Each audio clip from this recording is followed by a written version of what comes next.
Hi, this is Mark Silverman. A warm welcome back to those of you who made it, and a friendly word of warning, something you won't find in any guidebook. The next time you check into a deserted hotel on the dark side of Hollywood, make sure you're tuned in to the Disney Parks Podcast.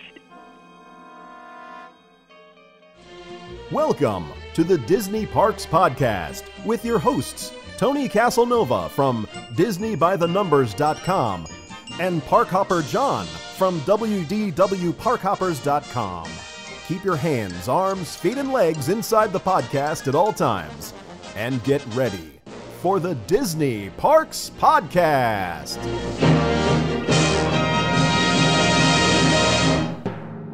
Ladies and gentlemen, direct from a record-breaking 2 million years at the bottom of the evolutionary ladder, let's hear it for the Tumble Monkey!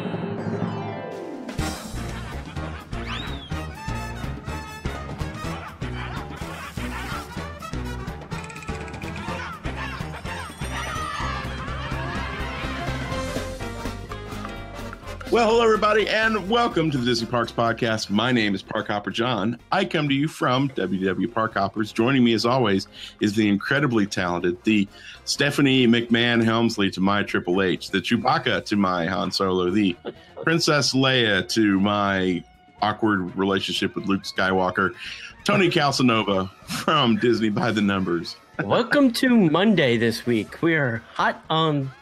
We're doing a whole new recording, and it's happening now on Mondays. I'm loving it.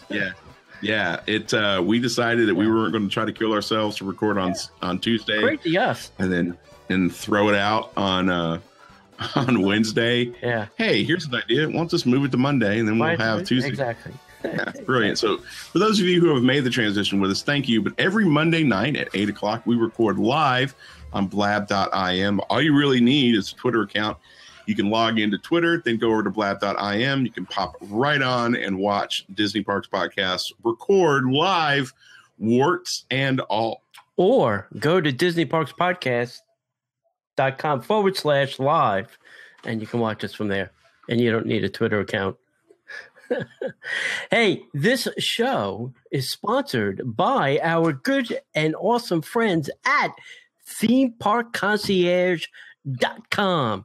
They take all the stress off of you so you can have more fun and family time with your friends and your family in the parks. They will help you, not help you, they will do it for you. They will make all your dining reservations, your fast passes, and all of those other things, all for a minimal fee. They could do a 4-hour day in Walt Disney World for $300, or they could do a complete full-on day. That's from rope drop to park close for a mere $750. If you compare that to Disney's $250 an hour, that is a steal. And they could do that. They could do that for a group of 12 people, and they could do that for Disney World, Universal, Busch Gardens, Legoland, Space Coast, and they also now recently started Disneyland, where a 4-hour day in the park is $500 and a full day is a mere $900. So contact them at 407-257-9973. Tell them Disney Parks Podcast sent you for a 10% discount, or you can email them at Ramon@themeparkconcierges.com, or visit them on Facebook at facebook.com/Ramon VIP Concierge, or just go visit their page on the internet at themeparkconcierges.com. Don't forget to tell them Disney Parks sent you. That's right.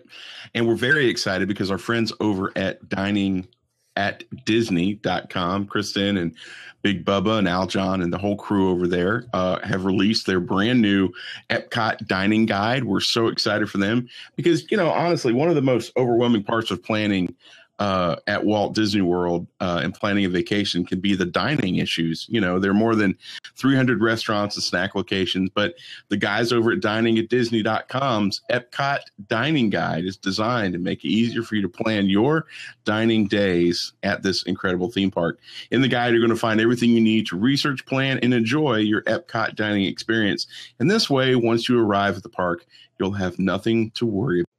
And the good friends over at Dining at Disney have given us a code that you guys can use to save $3 at checkout. So make sure you use Disney Parks, and that'll give you $3 off, and you can get your own digital version of the dining guide, and you can take it with you in the parks. And, you know, if you have to make a decision right then, you can have all the information at your fingertips. Yep, great.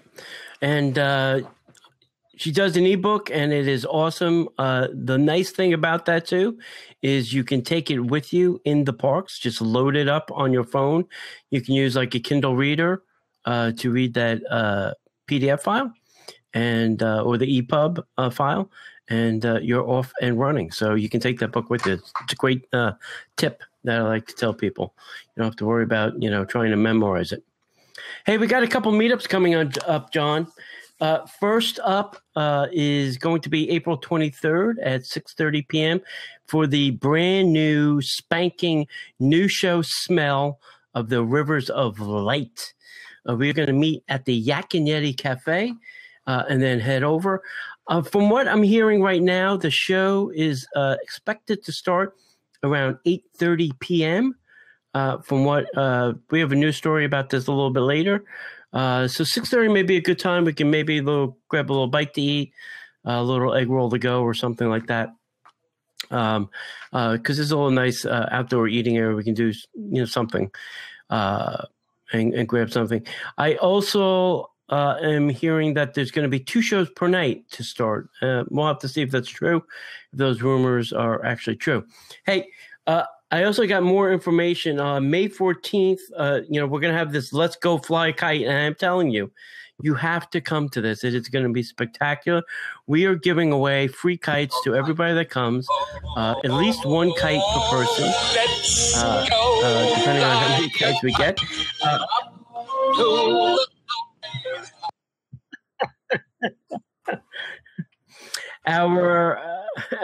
Our friend Rich and Anna at X Kites have informed me today. Anna is hand-picking the kites for this meetup.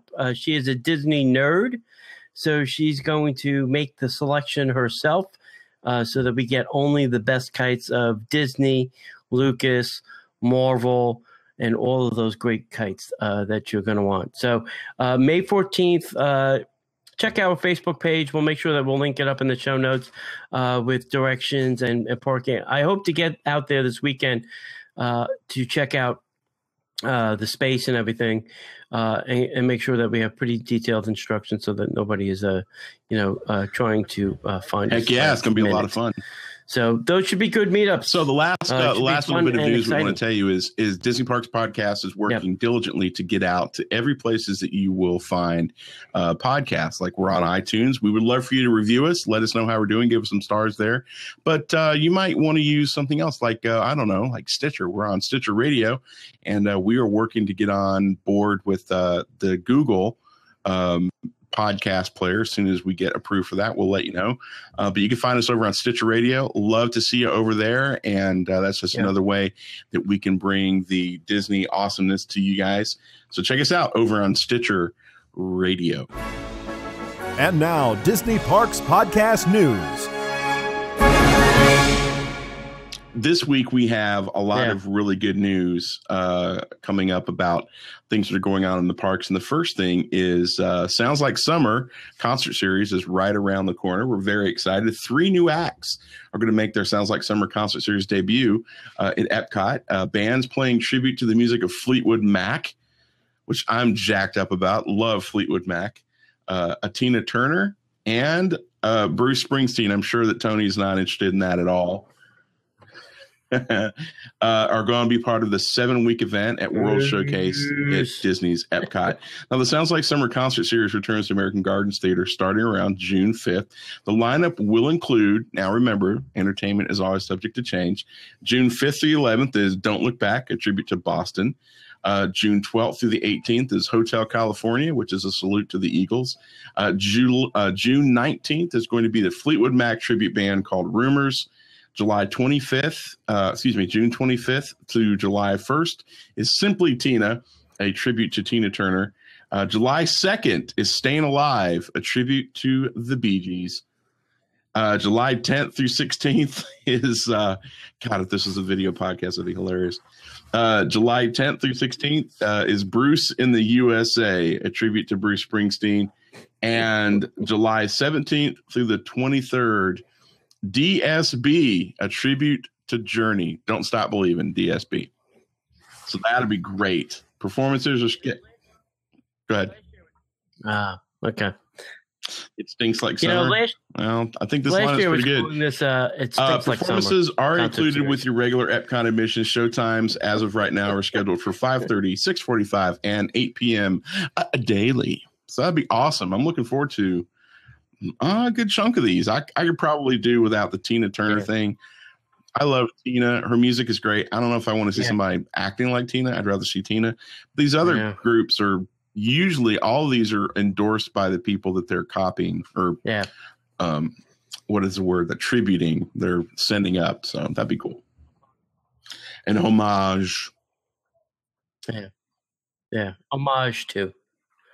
I'd like to see Bruce imitator. That would be interesting. And the Fleetwood Mac one, I think would be Stevie. good. The picture that they sent out has a with girl Stevie that's or without Stevie tribute. The only thing about the Bruce Springsteen is there going to be a Courtney Cox double for Dancing in the Dark to come up on stage. No.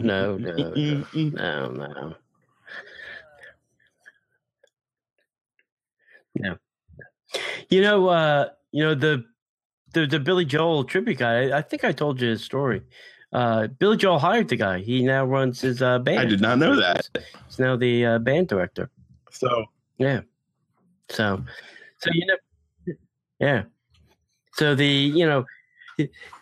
what happened was this guy was playing obviously in Long Island where Billy Joel used to play himself, and the band stumbled into this bar. Well, not stumbled, but went to this bar and this tribute. No, it wasn't. Billy wasn't with them, and the story goes they went to see this band. That was a Billy Joel. It was most of the guys from the Billy Joel band, and they really fell in love with this guy. So the next night they brought back Billy, and he's singing he better fell in love than with me. the guy and hired him. So you never know. Nice. Probably. So, all right. Hey, there's a lot of things going on in the animal kingdom world, and I'm saying like the lodge, the park. There's a lot of stuff focused around those two entities right now. But now you're going to indulge your senses with a new Senses of Africa tour at the Disney's Animal Kingdom Lodge. And this is not just your little, let's just take you around the lodge and give you a little history lesson. This is a 3.5 hour long tour. I said 3.5 hours. I mean, I think the Wilderness Lodge tour is an hour. Guys from Gilligan's Island was only a 3-hour tour.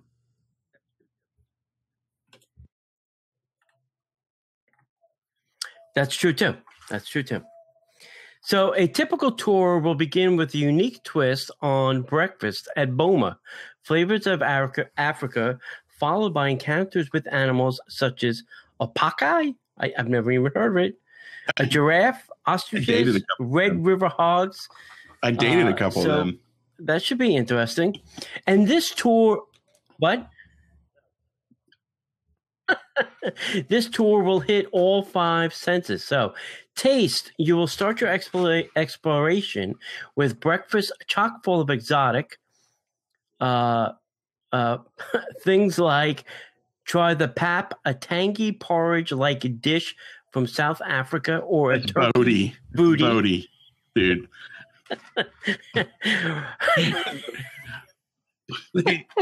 Bootios, man. I had to say. Sure you're not booty.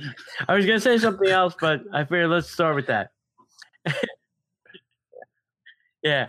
Right. And then more familiar things like the good old-fashioned Ooh. Mickey Waffle. But why not be adventurous, right? When in Africa, do as the African. Then you will get your hearing tested. No, you'll have your hearing sense. In addition to the snorts, grunts, and squeals and bleats, you may hear the animal keeper guides and trainers offer a plethora of information. Did you know that the Apache Who knew? wasn't even discovered until The 1901? Apache did. I didn't know, and nor did I really care. Or that the Disney Animal Disney Animal Kingdom Lodge houses the largest collection of authentic African art outside of Africa continent. Not to mention the Zen-like peacefulness of the savannas in the early hours. I don't remember that when I was there. Maybe I missed that part. The aforementioned hogs.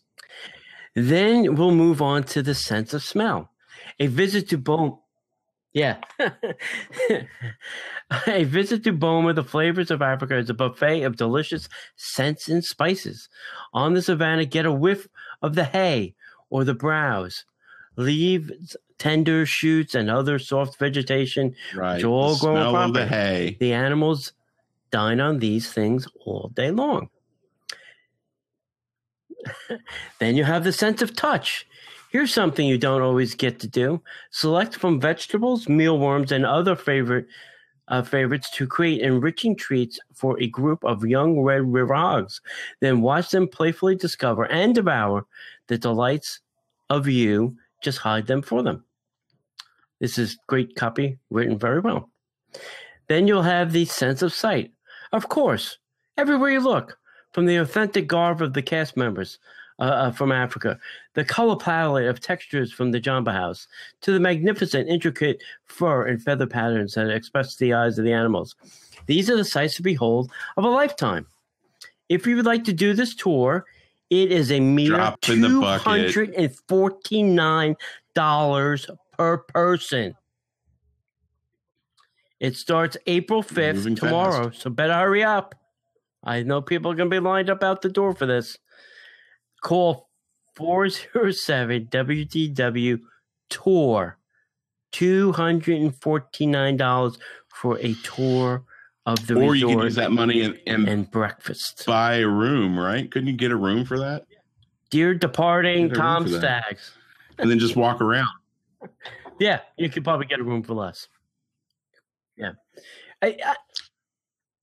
I think the Wilderness Lodge tour is free. I'm just saying. You can buy your own breakfast. That's probably about $40 at the Whispering Canyon Cafe. You get a tour by a very nice gentleman, and it's only an hour. There used to be a tour of the Animal Kingdom Lodge. 3.5 hours or 2.5 hours. Same thing. I think there used to be. Yeah, I think there used to be too. It was done by one of the indigenous local African people. Maybe not from the not the international college program, but they do have some people from obviously Africa, and they all have their village African cast members, on their badge, which is interesting. So. It's very interesting to talk to them, when you're in the lobby. You can literally make your own tour. If you're really into the animals, I think the behind the scenes thing at the Animal Kingdom Park would be a lot more interesting than this. Go have breakfast and then go do the animal tour. I think you'll learn more and you'll have more fun. But if you just go to the lodge itself and then just talk to the cast members, not that we're trying to talk you out of doing it, but there's other tours on property that I think that some people will get a lot more out of. That if I were going to spend $250 on a tour, I'd probably do something Keys of the Kingdom-ish. Sure. That's just me.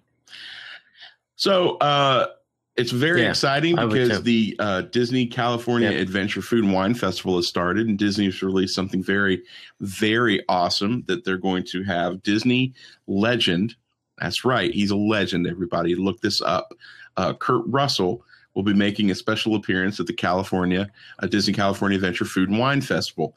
So what they've done is it's called a conversation with Kurt Russell, and that will take place April 16th, 2016. So that's a Saturday. The special event will be a 90-minute question and answer session with Disney legend Kurt Russell about his adventures and personal journey in winemaking, complete with a wine tasting. Now, the special event will be a $199 plus tax and gratuity event that you can book by calling 714-781-DINE. Now, if you're unable to attend a conversation with Kurt Russell, Napa Lounge and Restaurant at Disney's Grand California Hotel and Spa, Steakhouse 55 at Disneyland Hotel, and Carthay Circle Restaurant and Lounge in Disney California Adventure Park are all now presenting Kurt Russell wines by the glass. Tickets are still available for most of the Celebrity Kitchen events throughout the festival, and here is a schedule of talented superstar chefs. April 2nd, which you've missed, is Robert Irvine from Restaurant Impossible. April 9th is Andrew Sutton, executive chef for Disneyland Resort Signature Dining. April 9th, Guy Fieri from Diners, Drive-Ins, and Dives, and everything else on the Food Channel. April 16th is Keegan Gerhard from Food Network Challenge, and Hayden Wood, Flair, who's a Flair bartender. April 23rd is G. Garvin from Road Trip with G. Garvin. And April 30th is Graham Elliott, Master Chef and Master Chef Junior TV shows. Now, each event takes place at Stage 17 at Disney's California Adventure Park, and the cost is a mere $99 plus tax and gratuity. Reservations can be made by visiting Disneyland.com/food and wine or by calling 407-781-DINE. Can that be right? You're calling, Yes. Mhm. calling Disney Yes. World to make a dining room thing over. Well, I don't think they have events like this over there, so I think they're using the event staff here to take care of that. That's a typo, because earlier in the copy it says 714-781-DINE, and at the bottom it says 407. So let's just assume that it's 714-781-DINE.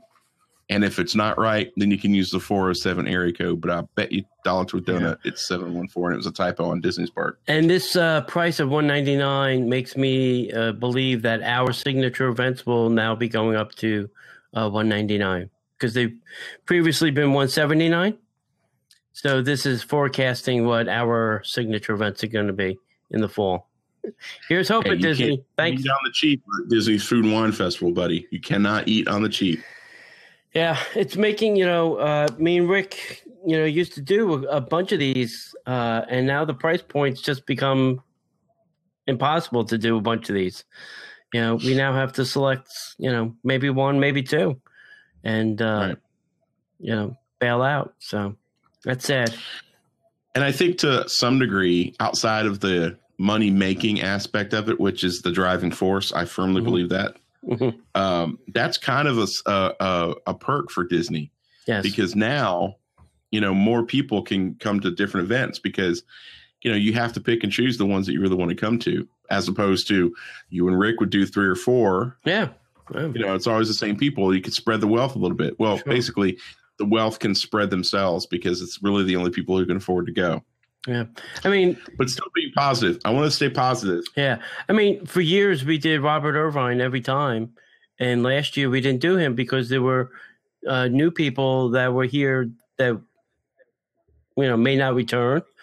So we didn't do Robert because we wanted to do other people. I'm sure, Robert missed us, because we sat in the front every time. But I'd love to see Guy Fieri come out to Food and Wine. And I'd like to see Graham Elliott come out to Food and Wine. If you're going to do the West Coast, you should. The thing with these guys, it should be, if you're going to do that, you have to come then to Food and Wine on the East Coast. It should be contractual agreement. I'm really, this is my dream person is Giada De Laurentiis. She's got to come out to Food and Wine. Yeah. So, I'm hoping. Hey, bro. If I was rich, I'd just pay her to cook you dinner one night. If I was rich, I'd pay her to cook me dinner too. All right, kids, if you have a magic band and you're coming down here for maybe a special event, a family reunion, maybe a high school reunion, I don't know. Maybe you're getting married. Maybe you're having a big anniversary. Maybe your kid's graduating college and you want to have a big party down at Disney World. Well, rather than having those silly little bands, contact Magic Your Bands at magicyourbands.com, and they can create for your family or your gathering a complete set of customized bands. It can have the reason you're doing the celebration. It can have the date on it. It can have people's names on it. They can do, special designs. You can load up pictures. Maybe it's a picture of your grandparents celebrating their 90th wedding anniversary. Whatever it is, they can do some custom designs, or you can select from hundreds of their own designs. But go to magicyourbands.com. At checkout, put in Disney Parks Podcast, and you'll receive 10% off your order. All right, John, fire up the rumor mill. We don't have a rumor mill? Not anymore. I got rid of that app. Oh, all right. Sorry.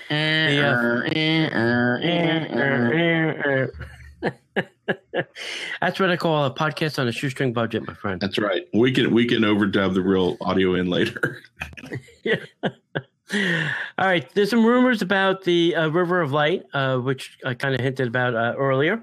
So, according to an internal document floating around on the internet, the River of Light at Disney's Animal Kingdom will make its first appearance on April 6th, which is 2 days away from this recording. The April 6th show will be for Animal Kingdom cast only.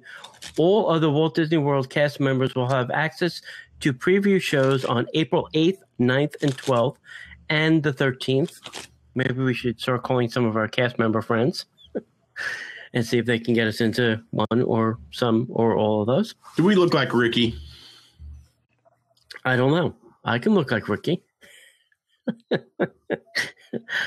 There's some sort of premium annual pass holder and DVC member preview event being held on the 15th, of which I'm both a member of both of those clubs, which will hold 4,000 guests. I can hold 4,000 guests. We expect this to be a added fee. The two Norm, AP, and DVC preview nights are scheduled right after that for the 16th and 17th. Once again, I am a member of both of those organizations and wouldn't mind going. There will be a press event on April 19th, and the show will be, of course, open to the public on April 22nd to all guests, and we are going to have our meetup on the 23rd, assuming all goes to plan. Yes. Because you never know with Disney testing things, plans change. Stuff happens. So we have our event hopefully planned for the 23rd, and hopefully that will happen. Now, according to this document, show times once the show debuts will be at 8:30 and 9:45 p.m. nightly. So that's pretty late for a park that closed at 5 o'clock every night. Yeah. Man. Now, I hear one of the reasons, well, obviously one of the reasons they built Tiffin's is so that people had a place to eat before they went to one of these 8:30 and 9:45 shows. Because, you want to kind of eat, and 8:30 is a little late maybe to get dinner. If the show ends, and 9:45 is definitely late. Most Disney restaurants are closed after that. So that was the reason they built this signature restaurant in the park as well. So we'll see what happens. I'm excited for both. I'm hoping, I don't think the restaurant's going to be open by the 22nd, but it will be nice to dream. It might. Maybe it might. It might. I mean, it might be open. Now, where is that going to be located? I don't even know. Where's Tiffin's going to be located? Do we know? Discovery Island, I think. Okay. All right. Somewhere around It's a Bug's Life, or? I would think so. I haven't been to Animal Kingdom since they made the announcement, so I don't know exactly where it is. Sure I could look it up while we're chatting, but I'm fairly confident that it is Discovery Island. Okay. Yeah. All right. Yeah. Let's hope it is open soon. Yep. Well, hey, we'd like to do a little shout out for some good friends of ours who have been contributors to our Patreon page. David Maruka, Stacy Miller, and Willie Walter. Thank you guys so very much. And if you're wondering what I'm talking about, we have a Patreon page, patreon.com/Disney Parks Podcast, and it's where you can help support the show financially. Now, with the events that we have going on, there are some things that we'd like to do for you guys, and it's going to require a little bit more resources than we currently have. And so what we've done is we've started a Patreon page.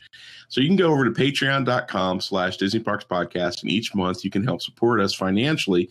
You can support us as little as $1 and as much as you'd like to. But the cool thing is when you do agree to support us, we send you an amazing reward. We've got tiered rewards for however much money you give us and contribute, and we send that out as soon as we get everything together, depending on what you subscribe to. And we want to encourage everybody to go out and do that, not because we're certainly not going to get rich doing this, but the whole point is doing a podcast is not cheap, and we try to keep the quality of what we do extremely high.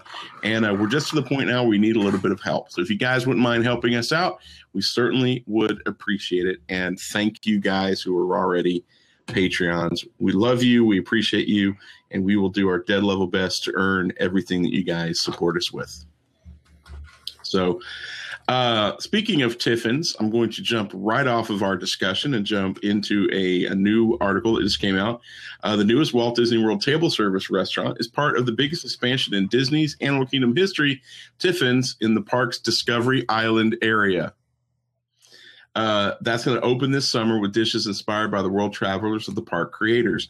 Tiffin is the Indian word for lunchbox used by travelers, also a midday meal, and the new 252-seat restaurant at the park's Discovery Island area will open daily for lunch and dinner with menus that will take diners to Europe, Africa, Asia, and the Americas. The detailed map within the restaurant's entryway sets the stage for an immersive dining experience celebrating world travel with bold artwork derived from sketches, journals, and research from those who created the theme park. Now, Disney describes the interior design as a gallery where you can dine in with artwork that is the direct result of travels to Africa, Asia, and South America, which influenced the designs of Disney's Animal Kingdom. The ideas of the park's design team, including sketches, photography, architecture, and textures, are all presented in a way that is uniquely Disney. The galleries, or dining rooms, focus on Asia. Trek Gallery was 74 seats, and Africa Safari Gallery was 64 seats, and the third, the Grand Gallery, with 114 seats, plays homage to animal species in the Disney Conservation Fund that they work to protect. Now, Disney's Animal Kingdom is about the intrinsic value of nature, transformation through adventure, and a personal call to action. And the adjacent Nomad Lounge brings into focus these core values, and alcohol.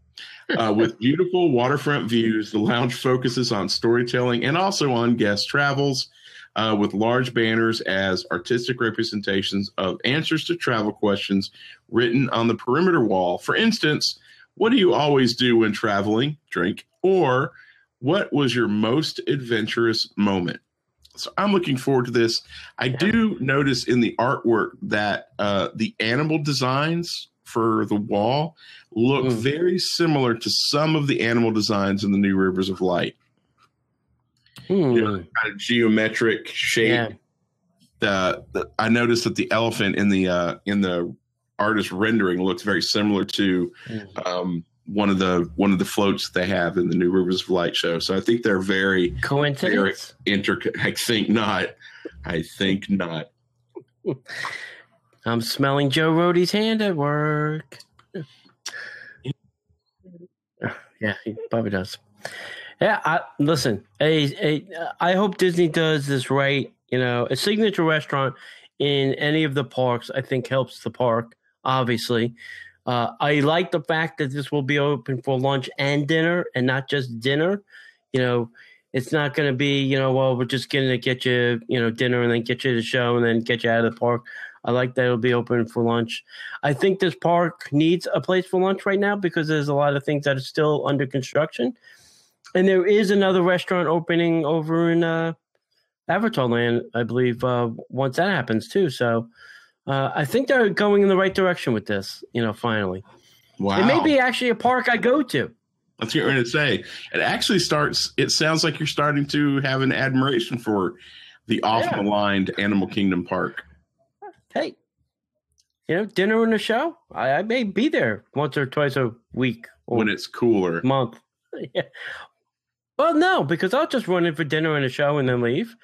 I don't mind doing that. All right, cool. There you go. You've heard it there, folks. All right, June, July, and August are off limits still. I don't go to any parks. I can see the headline now. Tony Casanova, big fan of Disney's Animal Kingdom. This is my favorite park. Let's not get crazy. One can hope, but let's not get crazy. A man could dream. Hey, last week, John, we had a contest. Yeah. And Zoe McGee guessed pretty damn close. She guessed Minnie had 175 and Mickey had 200. It's Minnie had about 175. That's pretty close. Wow. And Mickey only has about 150. Wow. So she get pretty close. So Zoe, if you can email, I think I have your email address, but if you can email us your address, and we will send you something nice in the mail. Good job, Zoe. Yep. So email that to DisneyParksPodcasts at gmail.com. And for this week's contest, John, we're going to use this. The Disney by the Numbers book. Tony, can you get a copy of the Disney by the Numbers book? Is that possible? You can. If you go to Disney Parks Podcast, you can go there too. If you go to DisneyByTheNumbers.com, we have free shipping until I turn it off. That's how that's going to work. John, pick a page. Pick a number between 1 and, let's say 140. 1.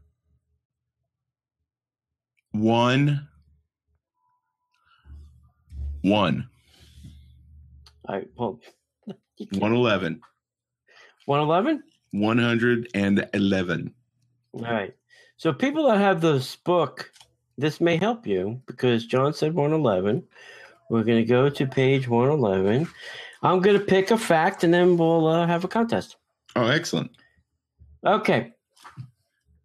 Let's say. Okay.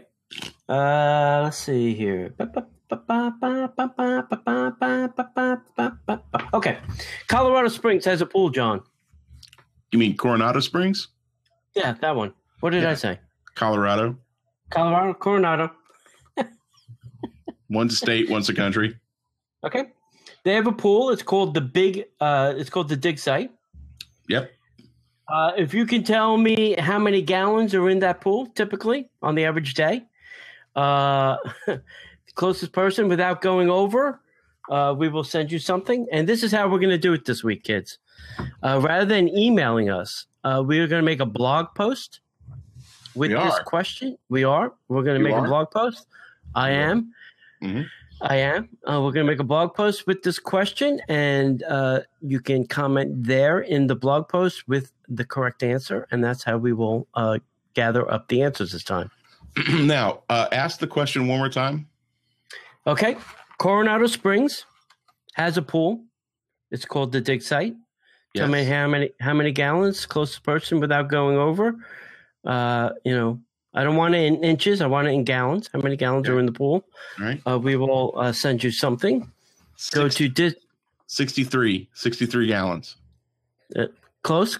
Go to Disney Parks Podcast. Look for the blog post with podcast trivia, and you will be able to answer the question by filling out the comments.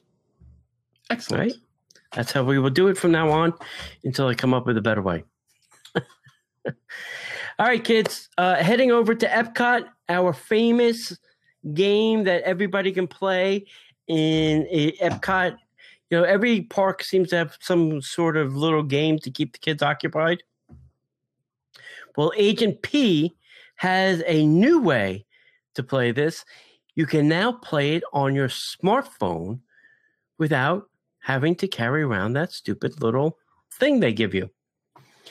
So Agent P is getting a cool upgrade in the World Showcase at Epcot, and they've announced that you can now use your smartphone to play along. The amusing Phineas and Ferb-inspired game allows guests to join Agent P, that's Perry the Platypus, to the uninitiated, on a quest to stop a series of evil plots cooked up by who else? Dr. Doofenshmirtz. That's Doofenshmirtz for those of you playing at home. At various international pavilions throughout the World Showcase at Epcot, such as Mexico, China, France, and Germany. Now participants of all ages will have the option to use their smartphone instead of the phone, the field operative notification equipment, to guide them regardless of which method of communication you opt for. You'll have your hands full taking on these global missions.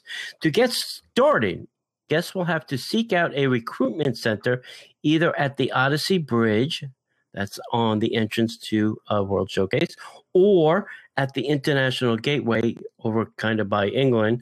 As you're coming over heading towards France, you'll see a little kiosk on your right. Yep. Or your left, depending on which way you're coming in.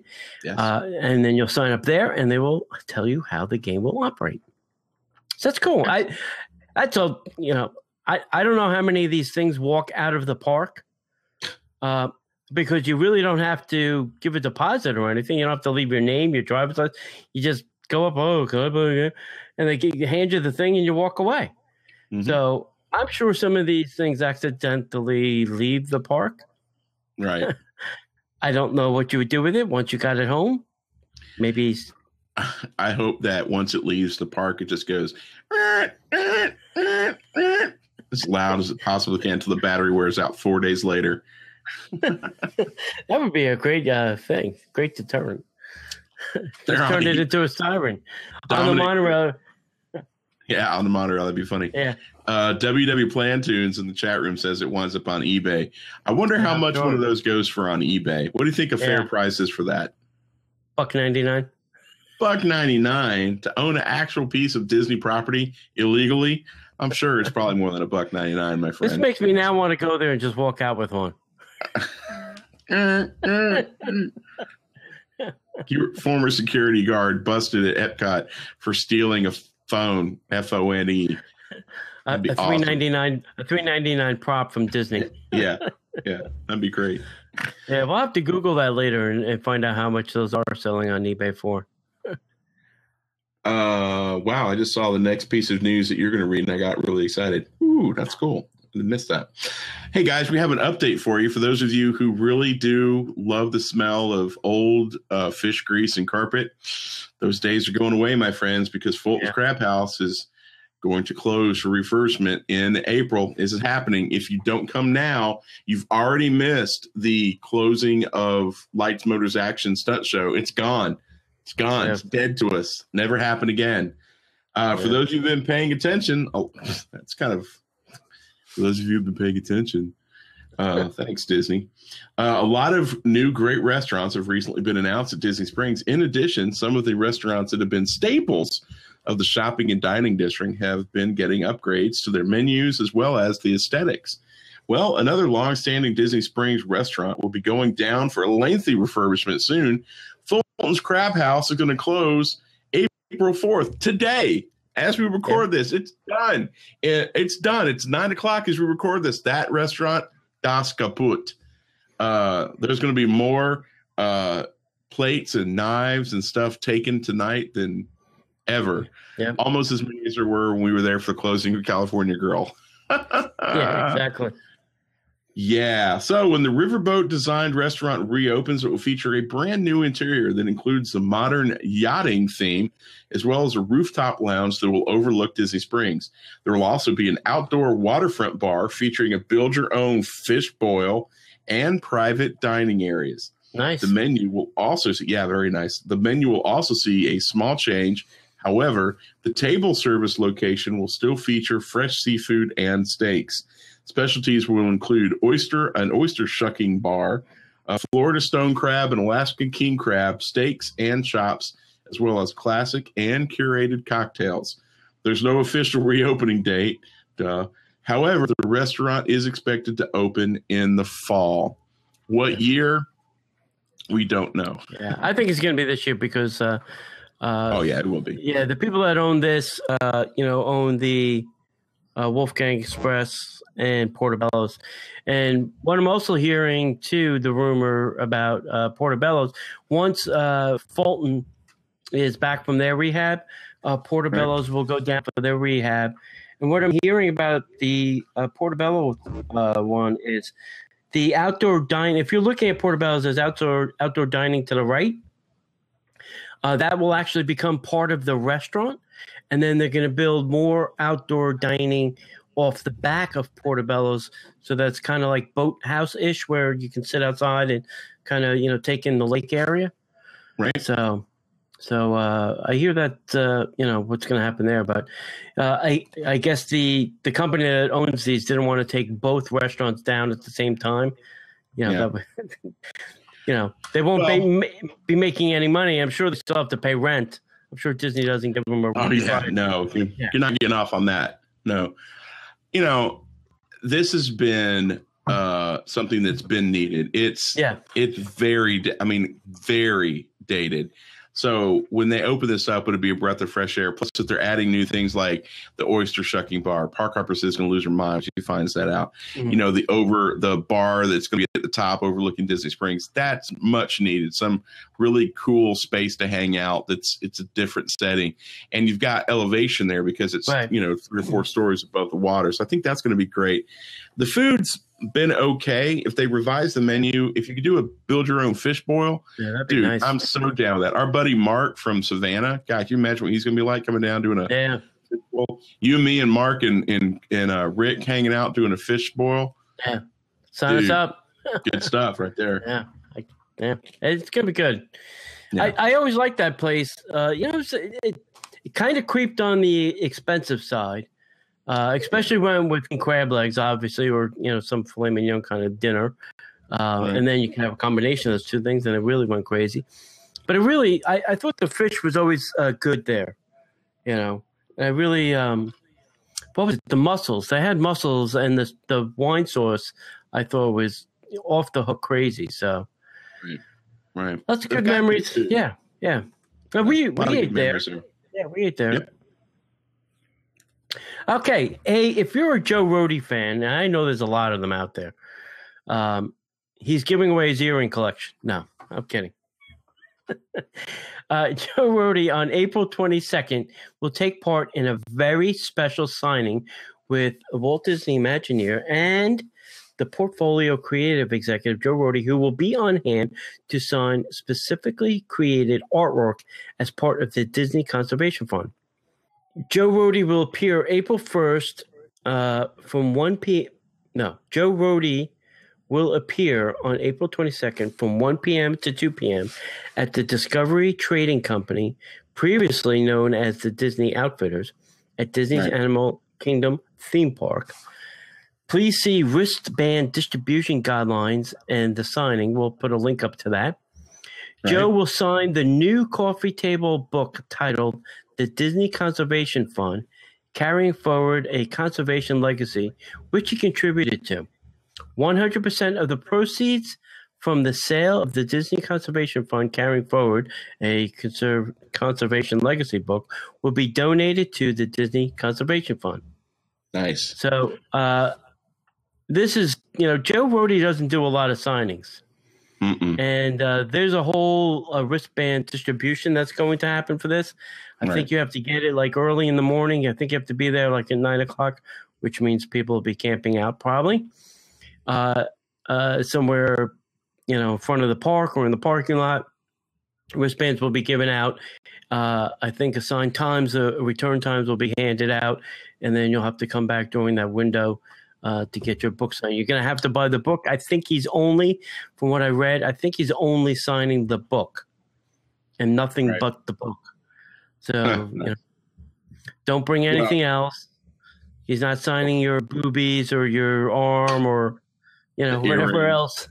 Your earring or your Mickey ears. Now, the cool thing is Tony and I are going to be doing a press event the first part of that week. So Rhodey will be there for that. So I'm hoping that this will be the trip that I actually get to meet Joe Rhodey. Yeah. You're a Joe Rhodey fan then? I'm a big Joe Rhodey fan. I mean, look, I'll give you the fact that the Yeti from Expedition Everest is still broken after all these years. But for the most part, I love what Joe brings to the table. I think he can be a little crazy with it, but you cannot. Yeah. Animal Kingdom is still my favorite lodge. It's my favorite resort. You can't go wrong with Aulani. Aulani is gorgeous. When Joe Rhodey signs on for project, it's going to be expensive, but it's really high quality. Can't go wrong. You cannot deny his talent and ability. So I'd like to meet him. I like to shake his hand, and I like to punch him right in the face and say, "Fix the dang Yeti." If that's okay with you, Mr. Rhodey. I'll be screaming that as security drags me away. I'll have to make sure I have my camera ready. Please do. Yeah, I think he's very creative. I think he's got, I think he's a good storyteller. I think he brings a lot of theming to the parks. I mean, the Animal Kingdom is probably over-themed, if I can say that.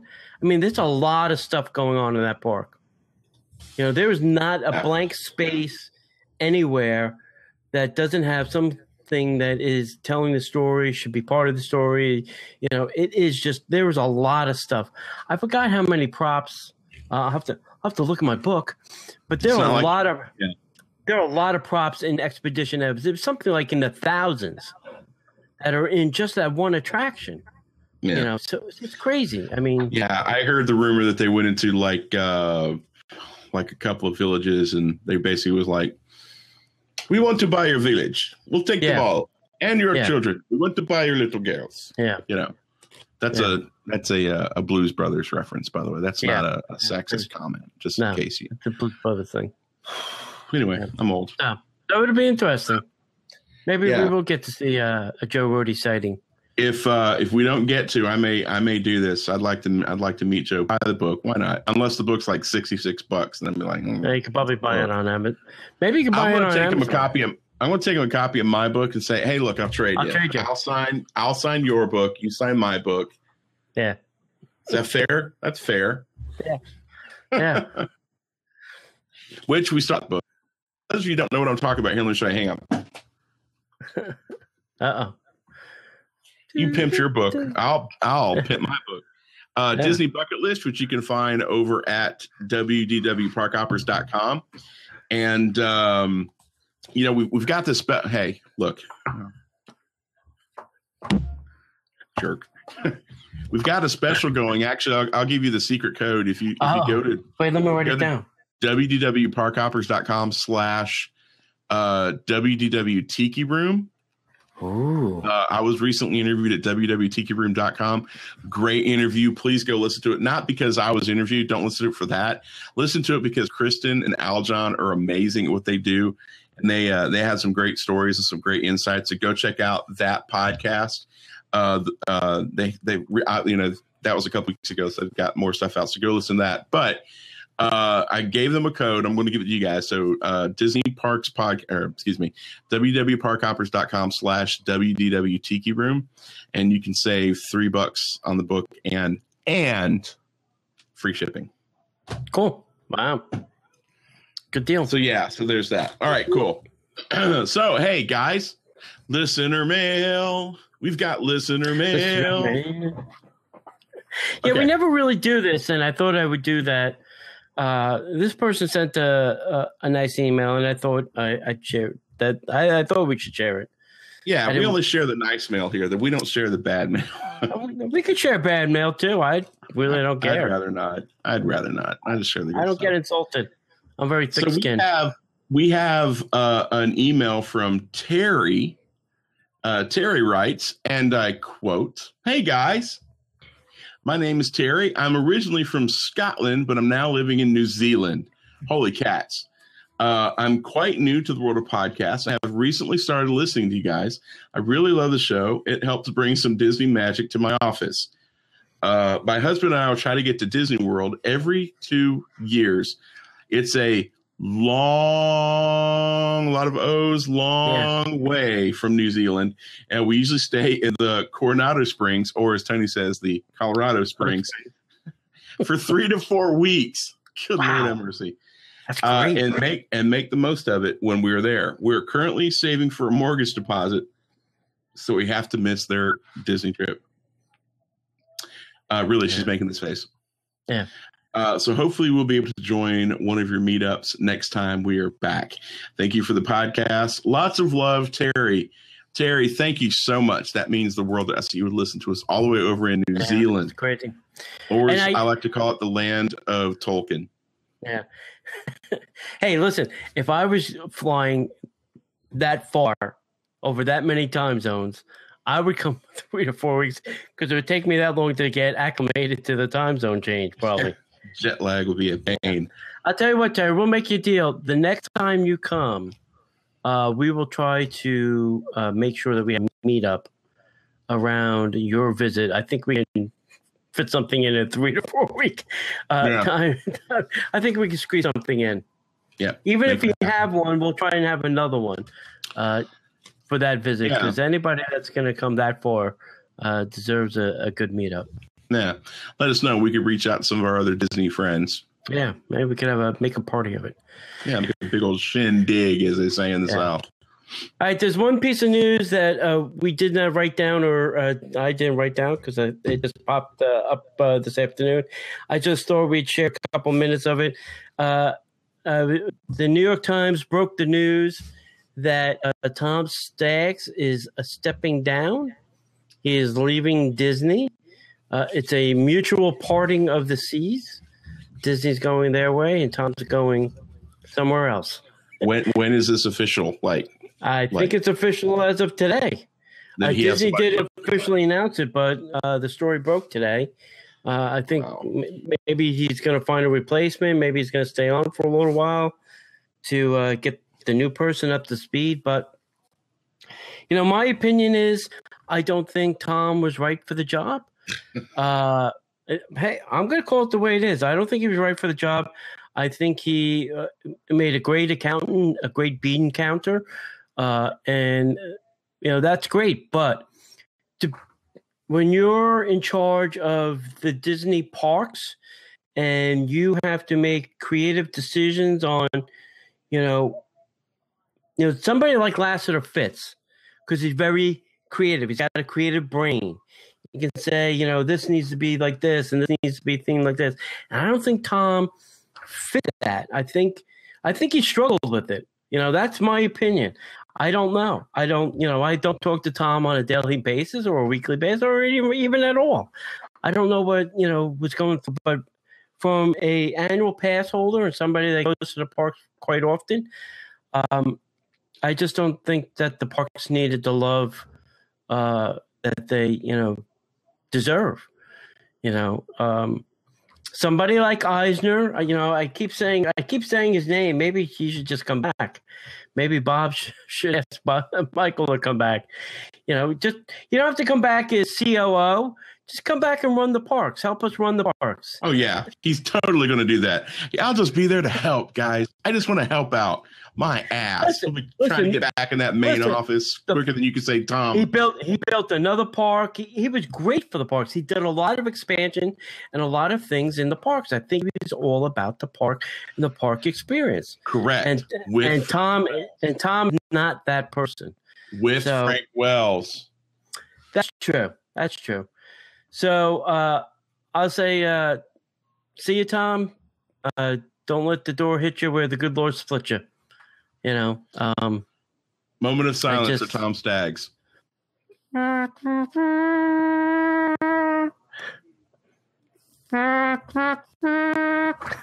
hit that note, Annie. No, I can't go that. That's okay. So I don't know with you. What's your opinion, John? What do you think? Should he stay? Should he have gone? Oh yeah, I think that Tom Staggs It was a good. First of all, let me go on the record. I've met Tom. Tom was very pleasant. Very pleasant to me. He's very gracious. We met on the Disney Magic when they refurbed the Magic and went out for a couple days. Tom was on there, and a bunch of the bigwigs were there. I think there's a lot of people in the Disney organization that assumed that Stags would take over when Iger left. I'm wondering if Iger. Yeah, I'm wondering if Iger has had a change of plans. Like, I just don't feel like moving my office for another decade. It wasn't Iger. It was the board. Right. Well, who has a lot of say in the board? Bob Iger. I don't think Bob. I don't think it is him. I think overall, I like Tom. I'm sad to see him go. But at the same time, I think that you make extremely valid points. Disney is killing us right now with all little nitpicky financial things.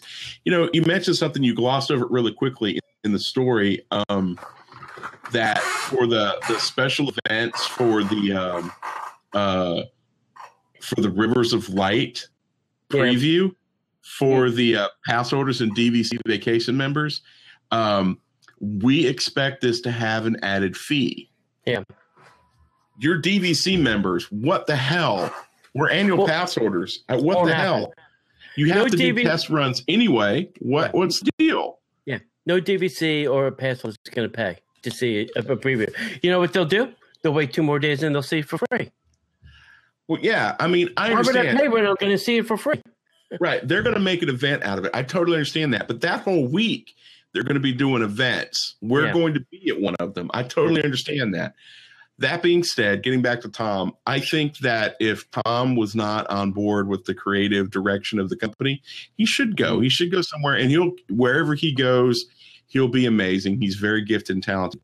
My heart's desire is they bring somebody in that really sees and understands the concept of a creative company, and maybe not fleecing your customers for every little drop of coinage they can get.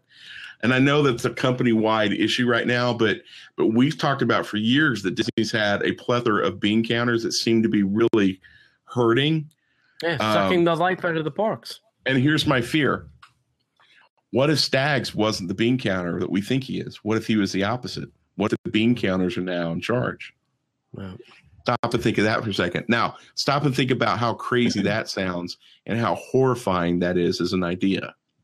This is what I think. I think Shanghai is sucking the life out of the company right now. Did you see that article, though? There's an article that came out either in USA Today or Huffington Post where they actually went through and said everybody who's blaming Shanghai and all these Disney prices are wrong. It's not Shanghai. That's not how corporate.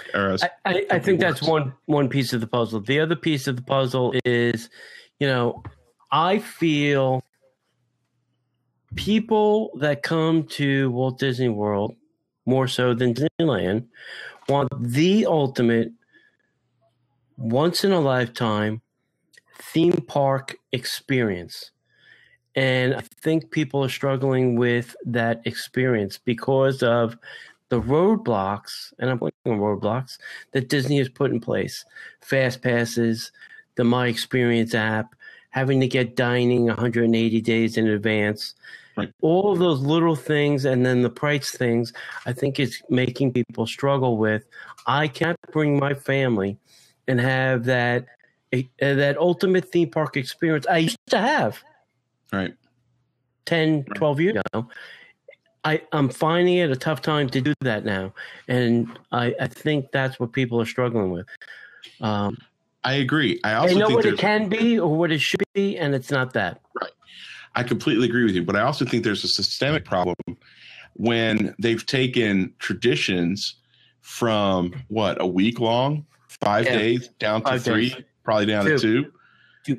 And you have cast members that don't have the education of previous cast members, and you're hiring people and putting them in front of guests and just calling them cast members who don't really understand what being a cast member is truly all about. that you're in hospitality. Yes, it's a theme park, but you're in the hospitality. You're in entertainment. All of those things come together because there's other theme parks very near to Disney who are starting to pull away as far as the hospitality and the entertainment level. So I think that is a piece of that puzzle as well. And all of those come from the top. So again, if Stags was one of the hurdles, I'm glad to see him go. If he's not, I'm a little nervous for who they're going to replace him with. Yeah, I am nervous too. But I do love the fact that, you've got people like Catherine Kennedy? Kathleen Kennedy, who's over at the movies doing stuff like Star Wars and Marvel. There's a lot of aspects out there under the Disney umbrella that are really, really doing well. When you're dealing with the parks, I mean, we're kind of hitting a little bit of a glass ceiling, and I'm not sure why. So maybe Tom Staggs is the first one because he was in charge of the parks for a long time. And he had COO, that's Chief Operating Officer. So that's not just parks, that's movies, that's all the other brand stuff that's underneath that Disney moniker. That's huge. So, I'm thinking of that woman that we interviewed. I think her name was Laura Santini, the synergy manager back in the Eisner day. I think we're missing some of that synergy almost a little bit. You need somebody in that COO office that can creatively mold, shape, direct, and form, and direct its laser at something, and have all of the other brands support it and get into the mix. And I think, they lost their mojo a little bit, Yeah. And listen, they are still a great company, and their stock is doing well. I tell everybody that, wants to invest in Disney, yes, it's the only stock I get a dividend from in the mail every year. Anyway, we'd love to hear what you have to say, and we enjoy, anything you want to say. Give us an email, Facebook, Twitter, just shoot us that, and we can use it here on the show. All right, as we say around here, we will see you in the parks. Not yet. We got at least another 3 hours of material left. Now just put all this stuff back, and we'll get on. The Disney Parks Podcast is not affiliated with the Walt Disney Company. All Disney parks, attractions, lands, shows, event names, etc. are registered trademarks of the Walt Disney Company. Like a bolt out of the blue, fate steps in and sees you through. One you wish upon a star.